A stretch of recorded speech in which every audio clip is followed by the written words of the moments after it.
Hello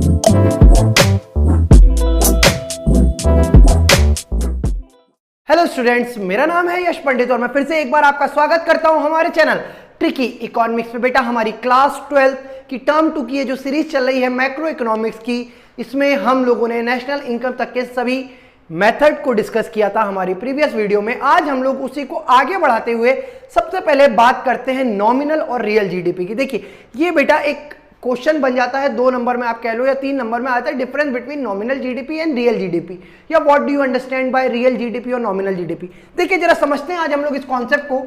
अगर हम बात करें नॉमिनल जीडीपी की तो इसका एक फॉर्मूला होता है Q into P at current year. और बेटा, जब हम बात करते हैं रियल जीडीपी की तो Q into P at base year. बेटा, ये जो Q है ये आपको बताता है क्वांटिटी और P बता रहा है प्राइस। तो यहां हम लोग जो प्राइस ले रहे हैं वो करंट ईयर का प्राइस ले रहे हैं। क्या ले रहे हैं? और यहां पर हम जो प्राइस ले रहे हैं वो बेस ईयर का प्राइस ले रहे हैं। बेटा, अब इन दोनों चीजों से आपको समझ क्या आ रहा है? तो देखिए, नॉमिनल जीडीपी की अगर हम डेफिनेशन को समझें, it is a GDP at current year price. मतलब इकोनॉमी के अंदर जितनी भी फिनिश गुड या फाइनल गुड प्रोड्यूस हो रही हैं एक अकाउंटिंग ईयर में, उनकी वैल्यू करंट ईयर प्राइस पर मेजर करते हुए हम जीडीपी को कैलकुलेट कर रहे हैं, तो वो कहलाता है नॉमिनल जीडीपी। क्या कहलाता है? Nominal GDP. और बेटा, अगर हम बात करें रियल जीडीपी की तो इसकी डेफिनेशन क्या होगी? It is a GDP at base year price. और आप बेस ईयर से समझ सकते हैं कि ईयर ऑफ कंपैरिजन, यानी कि जिस साल से हम कंपैरिजन कर रहे हैं उस साल में हमारा जो प्राइस रहा गुड का, उससे हम आज का जीडीपी, बेस ईयर प्राइस से जीडीपी निकाल रहे हैं और करंट ईयर प्राइस से जीडीपी निकाल रहे हैं, और हम चेक कर रहे हैं कि दोनों में क्या अंतर है। इसको हम जीडीपी डिफ्लेटर भी कहते हैं। क्लियर है ये बात? बेटा, अगर आप इसी चीज को आगे बढ़ते हुए समझें तो एक बात ये आती है कि नॉमिनल जीडीपी निकालना अच्छा है या रियल जीडीपी। तो देखिए, रियल जीडीपी को अगर हम समझें बेटा, तो ये रियल जीडीपी जो है ये हमें एक कंपैरिजन बताता है। क्या बताता है? ये रियल जीडीपी हमको एक कंपैरिजन बताता है current year and base year के बीच में, है ना। लेकिन नॉमिनल जीडीपी हमें कभी कभी बताता है और कभी कभी नहीं बताता है। तो अगर हम इन दोनों में से देखें तो जो बेटर है वो रियल जीडीपी है। क्या है बेटा? Real GDP is much better than nominal GDP. एक बार इस चीज को अगर नोट करना हो तो नोट करो, फिर आगे बढ़ते हैं। बेटा, आगे बढ़ते हैं। बेटा, अगले टॉपिक की अगर हम बात करें तो हमें समझना चाहिए कि कन्वर्जन कैसे किया जा सकता है नॉमिनल जीडीपी का रियल जीडीपी में, या रियल जीडीपी को कैसे कन्वर्ट कर सकते हैं हम नॉमिनल जीडीपी में। तो उसके लिए बेटा हमारे पास एक फॉर्मूला है। जरा देखिए, क्या अगर आपको रियल जीडीपी निकालना है तो आप यूज करेंगे real GDP at current year price. यानी कि अगर हम इसको दूसरा नाम दें तो आप इसको समझ सकते हैं नॉमिनल जीडीपी, है ना, अपॉन प्राइस इंडेक्स इंटू 100। बेटा, प्राइस इंडेक्स आपको क्वेश्चन में गिवन होगा। अच्छा, अगर अब हम कहें कि आप इसको कन्वर्ट करिए रियल जीडीपी को नॉमिनल जीडीपी में, मान लीजिए आप रियल को कन्वर्ट कर रहे हैं नॉमिनल में, तब क्या फॉर्मूला बनेगा बेटा? तो आपके पास क्या रहेगा? आप निकालेंगे नॉमिनल जीडीपी। क्या निकालेंगे? नॉमिनल जीडीपी, है ना।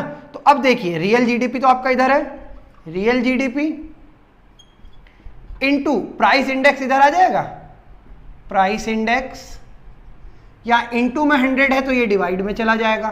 तो इस तरीके से हमारा कन्वर्जन हो जाएगा। अगर कभी क्वेश्चन में आ जाए कि बताइए कौन सा नॉमिनल या रियल अच्छा है, तो बेटा आप साफ समझिए करंट ईयर प्राइस पर ही मेजर हो रहा है, उसमें कोई कंपैरिजन नहीं हो पाएगा। लेकिन जो रियल जीडीपी है वो आपका बेस ईयर प्राइस पे, यानी कि एक ईयर होगा जो हमारी इकोनॉमी में सबसे ज्यादा प्रोस्पेरस ईयर हमारा रहा होगा, हम उस साल के प्राइस के बेसिस पर कंपैरिजन कर सकते हैं। हमें पता चल सकता है कि रियल जीडीपी में कितना चेंज आ रहा है। क्यों? क्योंकि अगर रियल जीडीपी में ज्यादा चेंज आएगा मेरे बच्चे, तो मतलब कि इकोनॉमी में आउटपुट का लेवल बढ़ रहा है, यानी कि पर पर्सन अवेलेबिलिटी ऑफ गुड्स ज्यादा होती जा रही है। तो ये हमारे लिए सबसे अच्छी चीज है। तो हम इसीलिए जीडीपी कौन सा, रियल जीडीपी को एक बेटर इंडिकेटर या बेटर इंडेक्स समझते हैं। बेटा अगले टॉपिक की अगर हम बात करें तो हमारे पास रहता है जीडीपी एंड वेलफेयर। ये आपकी बुक में भी आपको मिलेगा, तो इसमें आप 3 पॉइंट याद कर लो, आपको इसके अलावा और कुछ याद करने की जरूरत नहीं है। सबसे पहला पॉइंट क्या है, real GDP is consider as a better indicator for welfare of people.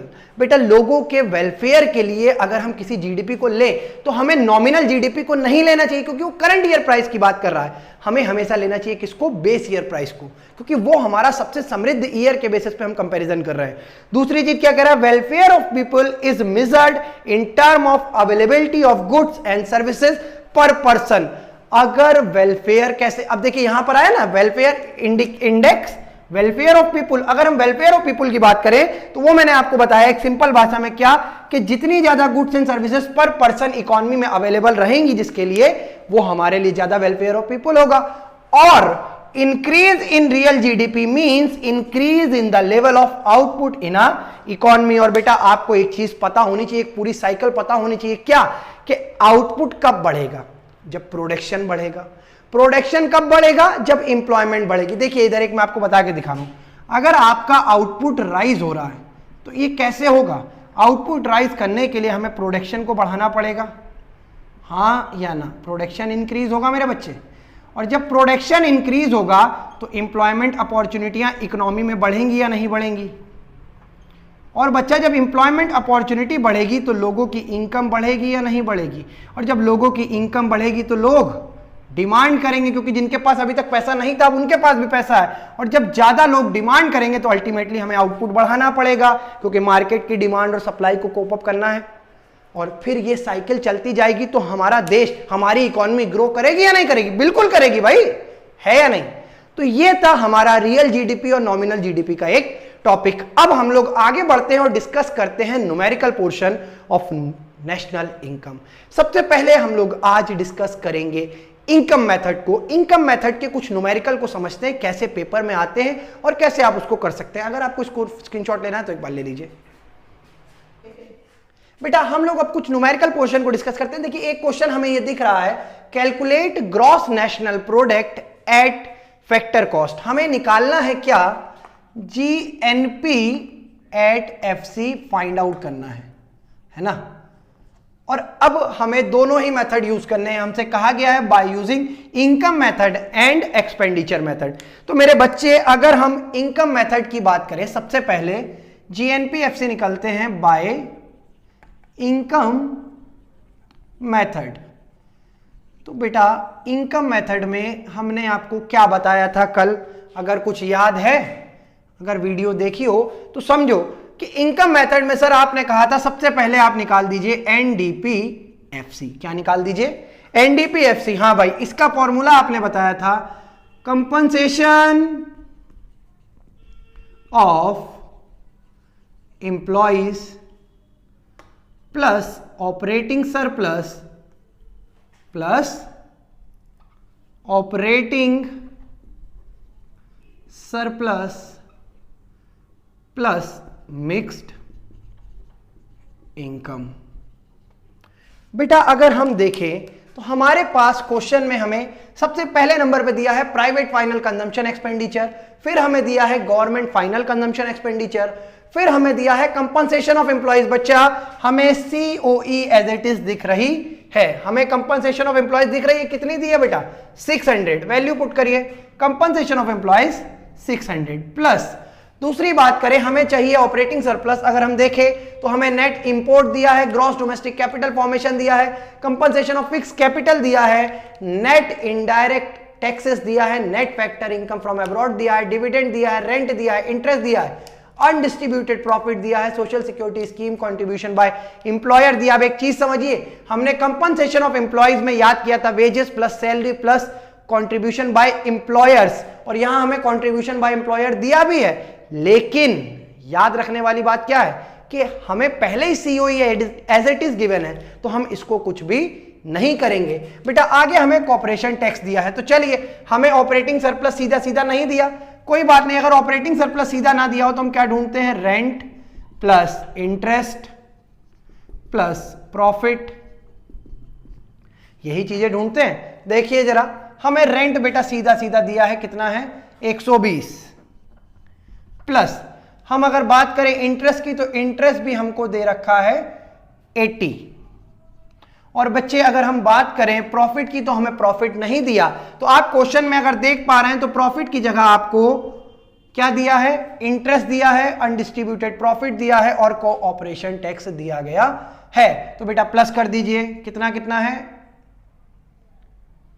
Cooperation tax आपको 50 दिया है, प्लस बेटा डिविडेंड आपको 150 दिया है बच्चे, प्लस अनडिस्ट्रीब्यूटेड प्रॉफिट आपको 80 दिया है, हाँ या ना। और मिक्स्ड इनकम नहीं दिया तो हम मिक्स्ड इनकम को 0 ले लेंगे। क्लियर है बात? इसी के आगे प्लस मिक्स्ड इनकम होता है, नहीं दिया है 0 ले लीजिए। प्लस करिए बेटा 600 प्लस 120 और यहां हो गया आपका 200 प्लस 280, है ना। 600 प्लस 480 इज इक्वल टू 1080। बेटा ये आपका आंसर नहीं है, ये याद रखिएगा। करोड़ में डेटा दिया हो तो करोड़, लाख में डेटा दिया हो तो लाख, जो आपकी यूनिट है वही लिखिएगा। बेटा ये मेरा निकल के आया है एनडीपीएफसी। क्या निकल के आया है? एनडीपीएफसी। लेकिन इससे काम नहीं चलेगा, मुझे निकालना क्या है? जीएनपीएफसी। तो कोई बात नहीं, हम अब इसको कन्वर्ट कर लेंगे। देखिएगा कैसे कन्वर्जन होगा बच्चा। जो निकालना है उसको हम इधर साइड लिखते हैं, जीएनपीएफसी। अगर हम देखें तो हमारे पास निकला हुआ है एनडीपीएफसी। बेटा कल मैंने आपको कुछ कन्वर्जन्स लिखवाए थे। एक कन्वर्जन था net is equal to gross minus depth, था या नहीं था? दूसरा कन्वर्जन जल्दी से बताओ, national is equal to domestic plus NFIA, net factor income from abroad, और factor cost is equal to MP minus NIT. ये तीन कन्वर्जन आपको लिखाए थे, नेट इनडायरेक्ट टैक्स। देखिए अब बेटा अगर हम बात करें कन्वर्जन की, तो देखिए यहां जी है, यहां एन है, यानी कि नेट हमें गिवन है और हमें ग्रॉस फाइंड करना है। तो नेट में हम क्या कर देंगे, डेप को प्लस करेंगे या नहीं करेंगे? तो नेट प्लस डेप। और आगे देखें तो यहां ये नेशनल है और यहां डोमेस्टिक है, तो हमें पता है कि डोमेस्टिक में प्लस होता है बच्चा एनएफआईए प्लस एनएफआईए। बेटा प्रोडक्ट सेम है, एफसीएफसी सेम है। अब सिर्फ हमें इन दो चीजों की वैल्यू पुट करनी है। तो एनडीपीएफसी की वैल्यू हम 1080 निकाल चुके हैं।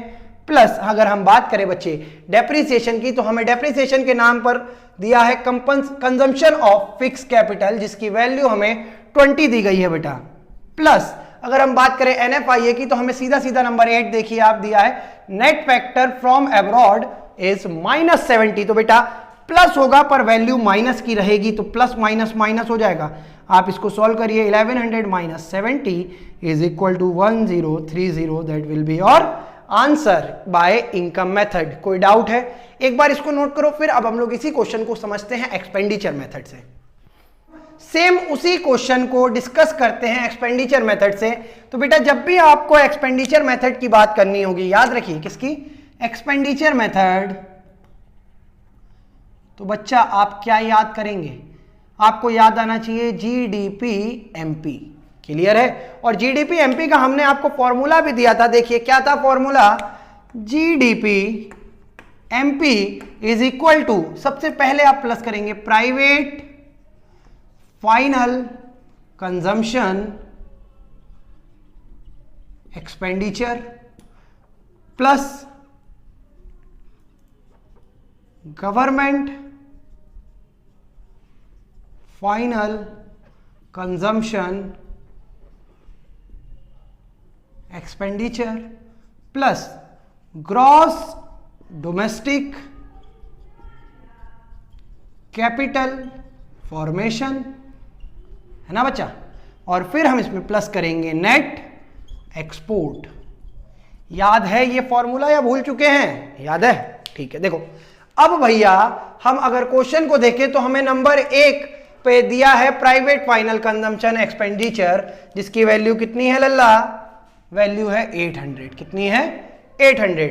फिर हम इसमें प्लस करते हैं गवर्नमेंट फाइनल कंजम्पशन एक्सपेंडिचर, जो आप देखेंगे नंबर 2 पर आपको दिया गया है 300। फिर हम इसमें प्लस करते हैं ग्रॉस डोमेस्टिक कैपिटल फॉर्मेशन।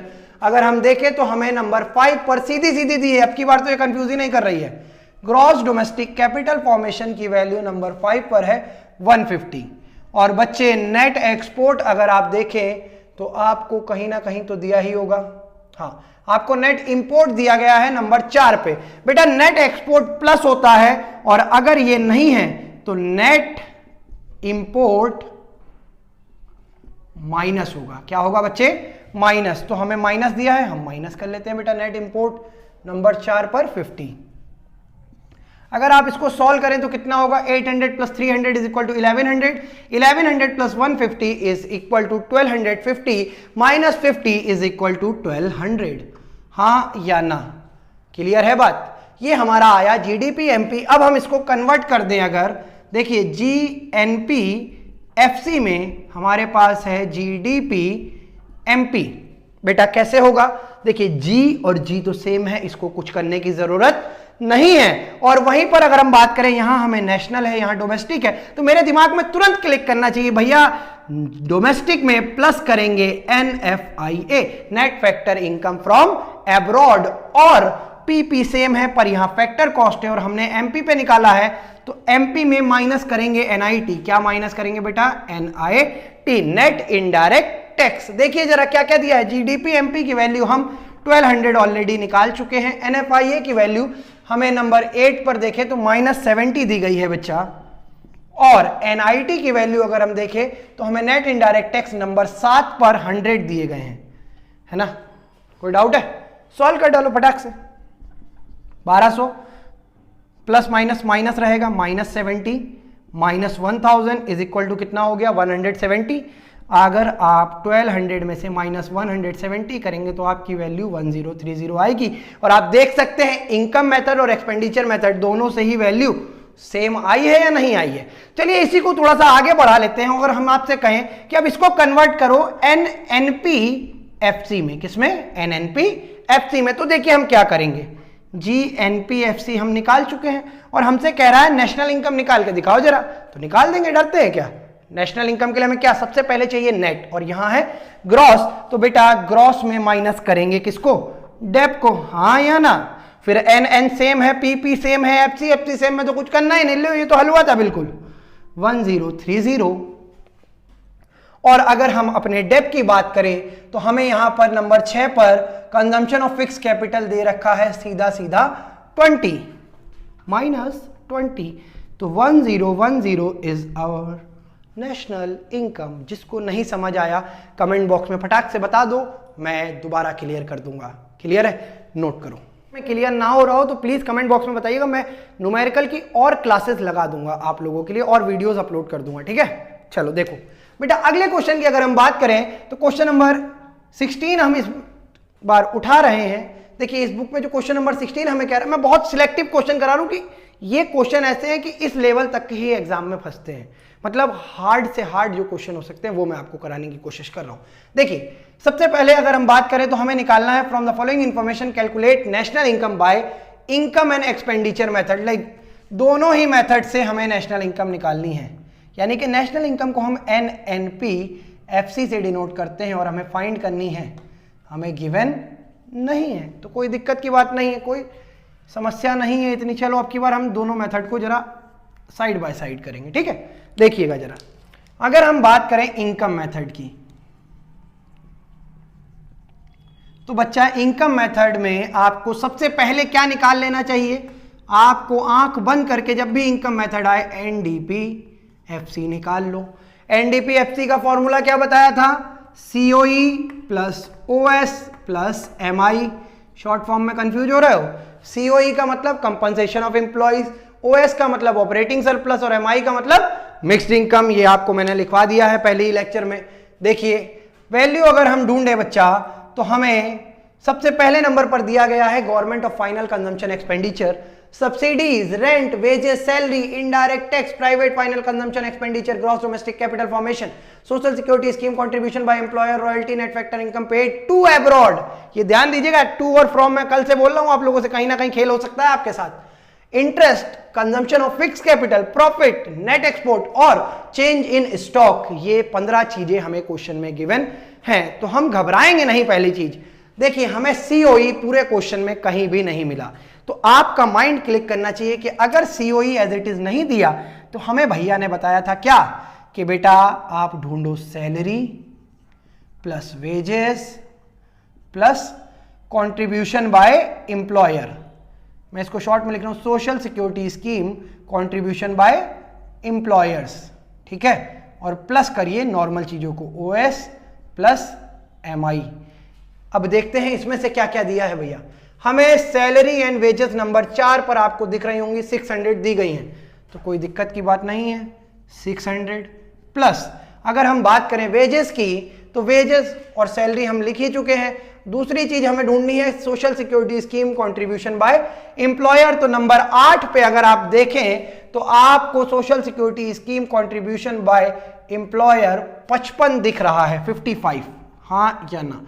तो आपका हमारा COE कंपनसेशन ऑफ एम्प्लॉइज आ चुका है। अब हम लोग बात करें OS की, अगर ऑपरेटिंग सरप्लस नहीं दिया तो भी कोई दिक्कत नहीं। हमें याद है हमें क्या ढूंढना था बेटा, सबसे पहले हमें ढूंढना था रेंट। तो रेंट की वैल्यू नंबर 3 पर देखिए 200 दी गई है, प्लस हमें ढूंढना है बच्चे इंटरेस्ट। क्या फॉर्मूला है ऑपरेटिंग सरप्लस का, याद नहीं आ रहा, ये गलत बात है, याद रखो। Operating surplus is equal to rent plus interest plus royalty plus profit.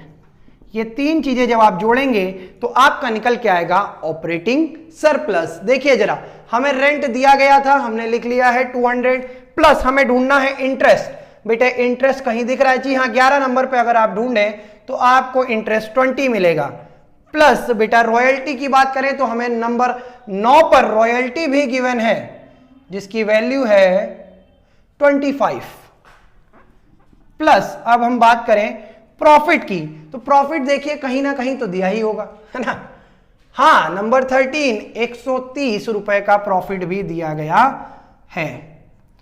बेटा ब्रैकेट क्लोज कर दीजिए। अब हम बात करते हैं मिक्स्ड इनकम की, तो हमें क्वेश्चन में कहीं से कहीं तक मिक्स्ड इनकम नहीं दिख रही है, तो इसको हम 0 ले लेंगे। क्या ले लेंगे बच्चा, 0। आगे बढ़ तो हमारा COE आएगा 655, प्लस अगर आप इसको जोड़ें तो 220 प्लस 245 प्लस 345 और 375 आपका इधर का टोटल हो जाएगा। और फिर आप टोटल करेंगे 5 5 10 का 0 हंसला 1 7 5 12 और 2 1 13 का 3 हंसला 1 6 3 9 और 1 10 1030। ये हमारा निकल के आया है क्या, NDPFC। क्या निकला है बच्चा, NDPFC। अभी ये नेशनल इनकम नहीं है, अगर आप इसको नेशनल इनकम समझ रहे हैं तो बता दूं आप गलत हैं, है ना। अब हम इसको कन्वर्ट करेंगे नेशनल इनकम में। किसमें, देखिए जरा, ये हटा दो फॉर्मूला, देखो नेशनल इनकम में किस तरीके से कन्वर्ट किया जाएगा इसको। बेटा हमें नेशनल इनकम याद है, हम कहते हैं NNPFC प्लस NDPFC, ये है। बेटा हमें कन्वर्जन, ये मैं बार बार बोल रहा हूं, अगर ये 3 कन्वर्जन आपको याद नहीं हो रहे तो आप नेशनल इनकम के क्वेश्चन में कंफ्यूज हो जाएंगे। तो बेटा हमारा सबसे पहले N और N देखो सेम है, यहां नेशनल है और यहां डोमेस्टिक है। हमारे पास डोमेस्टिक है और हमें नेशनल पे जाना है, तो डोमेस्टिक में हम जोड़ दें NFIA और फिर यहां PPFC सेम है, तो और कुछ करने की जरूरत तो हमें है ही नहीं। चलिए जरा 1030 प्लस NFIA की वैल्यू ढूंढे, तो बेटा NFIA हमें नंबर 10 पर अगर हम देखें तो कितना दिख रहा है, 30। लेकिन NFIA में एक खेल हो रहा है, आपको देखिए 2 जो है वो बोल्ड से लिखा है, net factor income to abroad दिया है। क्या दिया है, टू एब्रॉड। तो बेटा फ्रॉम एब्रॉड प्लस होता है और टू एब्रॉड माइनस होता है, और बेटा वैल्यू कितनी है, 55। एक बार देख लेते हैं, सॉरी वैल्यू है हमारी 30, तो 1000 हमारा आंसर हो जाएगा। अब इसी को हम आगे बढ़ते हुए डिस्कस करते हैं एक्सपेंडिचर मेथड से। किससे बेटा, एक्सपेंडिचर मेथड से। देखिए मैं साइड बाय साइड आपको सेम क्वेश्चन दोनों मेथड से करके दिखा रहा हूं। मेरा मेन मकसद यह है कि आपको समझ आ जाए कि कोई हवा नहीं है नेशनल इनकम। बहुत जो पेचीदा बना रहते हैं ना कि नेशनल इनकम आ रही यार समझ नहीं आती, अरे बहुत आसान है भाई, समझ के तो देखो। ऐसी कोई चीज नहीं है जिसे आपका दिमाग ग्रास्प नहीं कर सकता या आप उसे कैच नहीं कर सकते। बस बात नियत और एक अप्रोच की है। अगर आपने अपनी नियत कर ली कि मुझे समझ के मानना है, तो अप्रोच तो हम दे ही रहे हैं आपको, समझिए।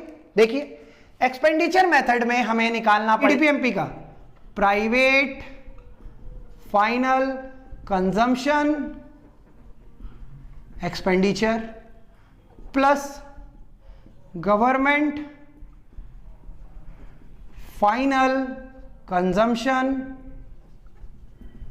Expenditure plus gross domestic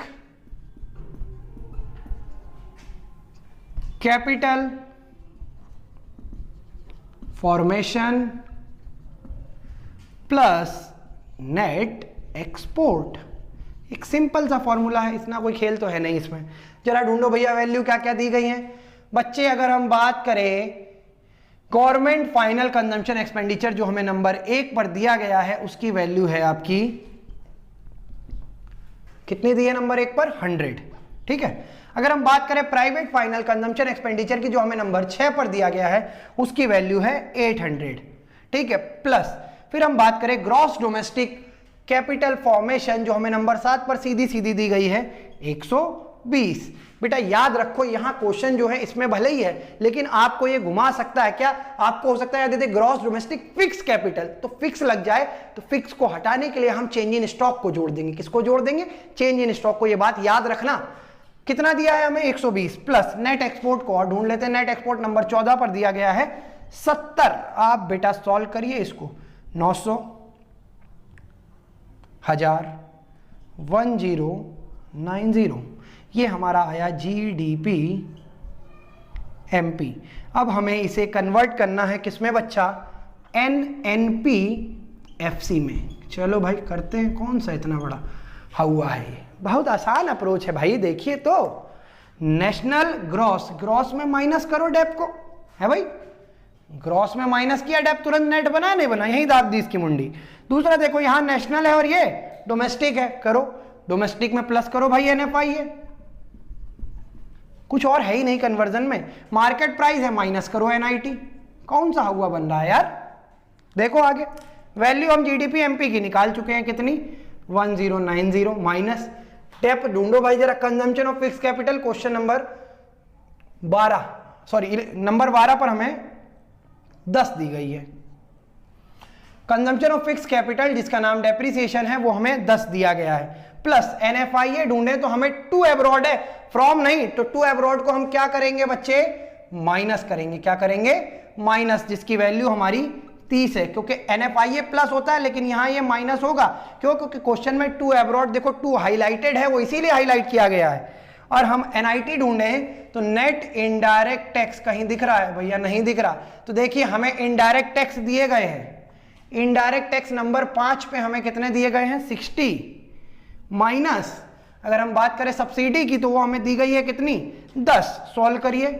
1090 minus 40, इसको सॉल्व करेंगे और यहाँ माइनस का 50। अगर आप हटा देंगे इसको टोटल 90 माइनस हो जाएगा। 1090 में से माइनस का 90 करेंगे तो हमारा आंसर आएगा 1000। और देखिए दोनों ही अप्रोच से बेटे हमारे नेशनल इनकम में कोई भी इफेक्ट नहीं आ रहा। अब भले आप इनकम मेथड से कर लो या एक्सपेंडिचर मेथड से कर लो, बेटा देखो दोनों में सिर्फ अंतर इतना है, जब हम नेशनल इनकम निकालते हैं इनकम मेथड से तो हम बात करते हैं कंट्री में होने वाली इनकम्स की, और जब हम निकालते हैं एक्सपेंडिचर मेथड से तो हम देखते हैं कि हर क्षेत्र में हर सेक्टर कितना खर्च कर रहा है। सिर्फ इतना सा अंतर है। बेटा मुझे उम्मीद है कि आपको ये दोनों ही कॉन्सेप्ट क्लियर हुए होंगे। अब आगे हम लोग 2 क्वेश्चन और लगाएंगे वैल्यू एडेड मेथड के। ठीक है, एक बार एडेड मेथड, बेटा इसको हम प्रोडक्शन मेथड भी कहते हैं। ठीक है, तो सबसे पहले जब भी कुछ भी बात हो आप याद रखो कि आपको निकालना पड़ेगा GVA-MP, फिर आप कोई भी चीज का कन्वर्जन करके निकाल सकते हैं। इसका फॉर्मूला क्या है? Value of output minus intermediate consumption. बेटा यही तो हमारा फॉर्मूला होता है। और वैल्यू ऑफ आउटपुट का फॉर्मूला भी आपको बता रखा है क्या? वैल्यू ऑफ आउटपुट का फॉर्मूला रहता है हमारा sale plus change in stock.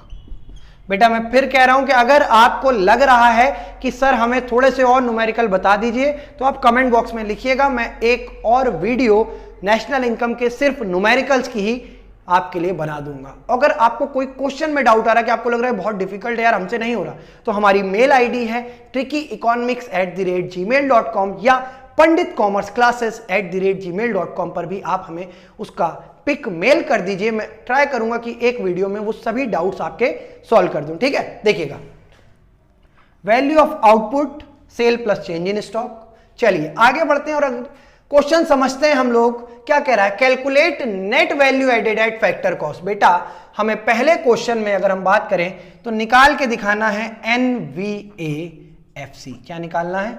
NVAFC हमें फाइंड आउट करके दिखाना है, कोई दिक्कत नहीं।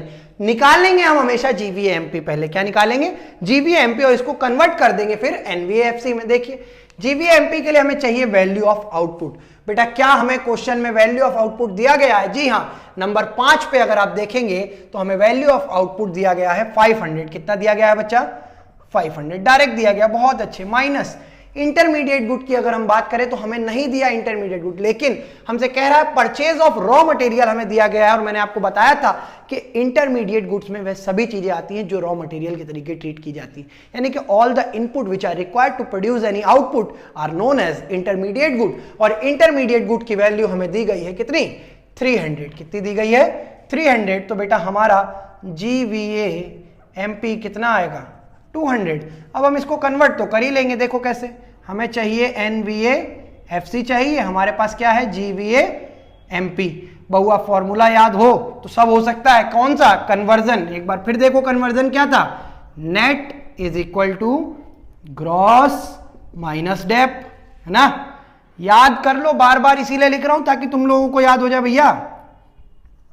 National is equal to domestic plus NFIA और factor cost is equal to MP minus NIT। यही फॉर्मूला है तीनों कन्वर्जन के। अब देखो यहां ग्रॉस है तो माइनस करेंगे क्या? डेप। VA कोई चेंज नहीं, हाँ मार्केट है तो MP में माइनस होगा क्या? NIT। ढूंढ लो वैल्यू क्या दी है? 200 माइनस डेप। बेटा अगर हम ढूंढे तो हमें दिया है नंबर 6 पर 10। कितना दिया है? 10 माइनस। तो बेटा अब हम ढूंढते हैं NIT, नेट इनडायरेक्ट टैक्स। तो बच्चा हमें NIT के नाम पे भी कोई चीज नहीं दी। तो आप देखिए आपको इंपोर्ट ड्यूटी और एक्साइज ड्यूटी दी गई हैं, हाँ या ना? बेटा ड्यूटी का मतलब एक तरीके से आप इसको इनडायरेक्ट टैक्स में ही ले सकते हैं। देखिए आज के समय में इनडायरेक्ट टैक्स के नाम पे सिर्फ एक चीज चल रही है जिसको हम कहते हैं GST।